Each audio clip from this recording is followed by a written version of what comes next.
اعوذ باللہ من الشیطان الرجیم، بسم اللہ الرحمن الرحیم۔ آپ دیکھ رہے ہیں ہمارا یوٹیوب چینل HA ظہوری آفیشل۔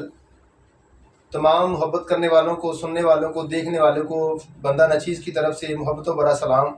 امید کرتا ہوں کہ تمام دوست احباب اللہ کی عطا سے خیر و عافیت سے ہوں گے۔ آج ہم ایک مختصر سا سبق آپ کے لیے اپنی ویڈیو میں لے کے آئے ہیں۔ حضور نبی کریم صلی اللہ تعالیٰ علیہ وآلہ وسلم ایک مرتبہ مسجد نبوی سے جناب بلال پاک کو میرے آقا نے حکم فرمایا کہ بلال جاؤ مدینہ کی گلیوں میں اعلان فرما دو کہ اسلام کو خون کی ضرورت ہے۔ حضور نبی کریم صلی اللہ تعالیٰ علیہ وآلہ وسلم کے پیارے غلام حضرت بلال پاک جو تھے وہ پیغام لے کے جب گئے تو مدینہ کی گلیوں میں لوگوں کو کہا، مجاہدین کو کہا کہ آج جو ہے رات میرے آقا علیہ السلام نے پیغام دیا ہے کہ صبح کو ہر بندہ مجاہد جو ہے وہ مسجد نبوی میں نماز فجر ادا کرے۔ ہر بندے نے ٹھان لی کہ صبح کو ہم نے جنگ پہ جانا ہے۔ اب مدینہ کی گلیاں تھی، سناٹا چھایا ہوا تھا، ہر بندہ تیاری کرنا اس نے شروع کر دی۔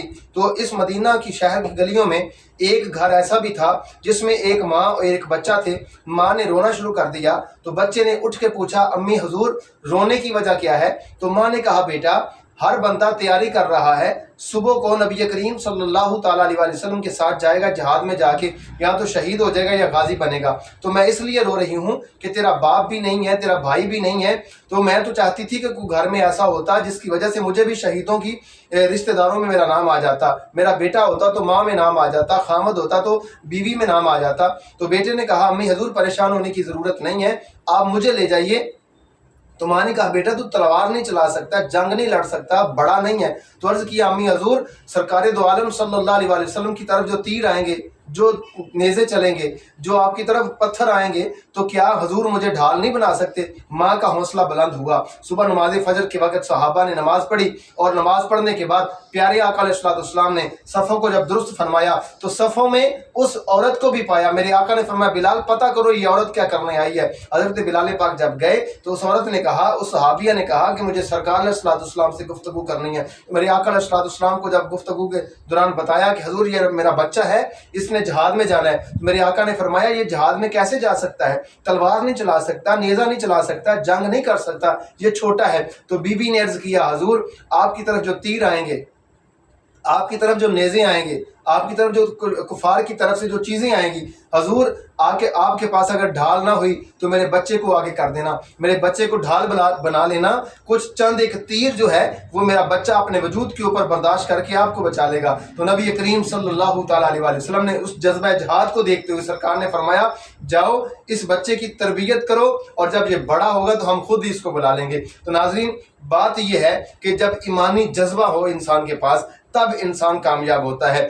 یہی جذبہ جو ہے چلتے چلتے جب 1857 کی جنگ آزادی آئی، اس جنگ میں جو ہے بہت سارے بزرگوں نے قربانیاں دی۔ اس میں سید کفایت علی شاہ کافی علیہ رحمہ بھی تھے، جو ہے قید و بند کی صعوبتیں ان کو برداشت کی گئیں، لیکن انہوں نے جو نبی کریم صلی اللہ علیہ وسلم کے غلاموں کو جو پیغام دیا، آخری وقت میں جو جذبہ جوان کیا، انہوں نے ایک کلام لکھا ہے۔ قبلہ حافظ عبد الرحمن صاحب ہمارے ساتھ موجود ہیں، تو یہ ہم ان سے کلام سنیں گے اور دیکھیں گے کہ انہوں نے اس میں جو ہمیں سبق دیا ہے کہ انسان اگر نبی کریم صلی اللہ علیہ وسلم کے اسلام کی خاطر جان دے دے تو انسان مرتا نہیں ہے بلکہ زندہ رہتا ہے، قیامت تک اس کا چرچا باقی رہتا ہے۔ تو ہم انشاءاللہ حافظ صاحب سے کلام سنیں گے کہ جو انہوں نے ہمیں سبق دیا اور جو ہمیں جذبہ دیا، اس جذبے کی کیا ہی بات ہے۔ وہ کلام یہ ایسے تھا کہ کوئی گل باقی رہے گا نہ چمن رہ جائے گا، بس رسول اللہ کا دین حسن رہ جائے گا۔ تو آئیے آپ ان سے کلام سنتے ہیں اور اپنے دلوں کو محظوظ کرتے ہیں۔ جی حافظ صاحب شروع کریں جی کلام آپ کا۔ کوئی گل باقی رہے گا نہ چمن رہ جائے گا، کوئی گل باقی رہے گا نہ چمن رہ جائے گا، بس رسول اللہ کا دین حسن رہ جائے گا، نام شاہ نے جہاں مٹ جائیں گے لیکن یہاں نام شاہ نے جہاں مٹ جائیں گے لیکن یہاں حشر تک نام و نشانے پنجتن رہ جائے گا، بس رسول اللہ کا دین حسن رہ جائے گا۔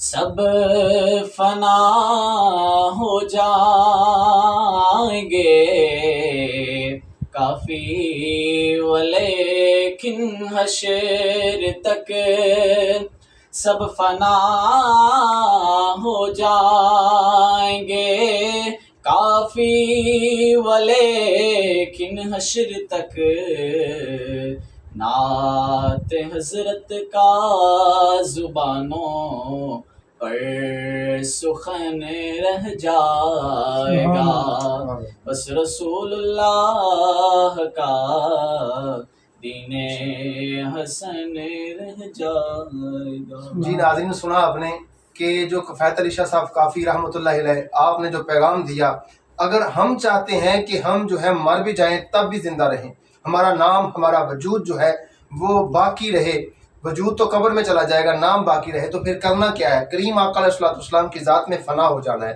جیسے آپ کے احکامات شریعہ ہے اس میں انسان اگر فنا ہو جائے گا تو قیامت تک ان کا نام، دیکھیے جنہوں نے قربانیاں پیش کی ہیں آج بھی ان کا پڑھا ہوا لکھا ہوا کلام زبان زد عام ہے، قیامت تک کیسے چلتا رہے گا؟ جو پڑھتے ہیں جو سنتے ہیں سب محظوظ ہوتے ہیں۔ تو ہمیں چاہیے کہ اپنا تعلق، اپنی وابستگیاں، اپنے دلوں کا مرکز، اپنے ذہنوں کا مرکز جو ہے ذات مصطفیٰ صلی اللہ علیہ وسلم کو بنا لیں، تاکہ ہمارا نام بھی باقی رہے، ہمارا چرچا بھی باقی رہے۔ تو یہ تاریخ میں لکھا جاتا ہے کہ جو بندہ پیارے آقا علیہ الصلوۃ والسلام کے نام پہ اپنا تن من دن قربان کرتا ہے وہ ہمیشہ زندہ رہتا ہے۔ تو مزید ہماری ویڈیوز دیکھنے کے لیے ہمارے چینل کو لائک کریں، سبسکرائب کر لیں۔ اللہ آپ کا حامی و ناصر ہو۔ اللہ حافظ۔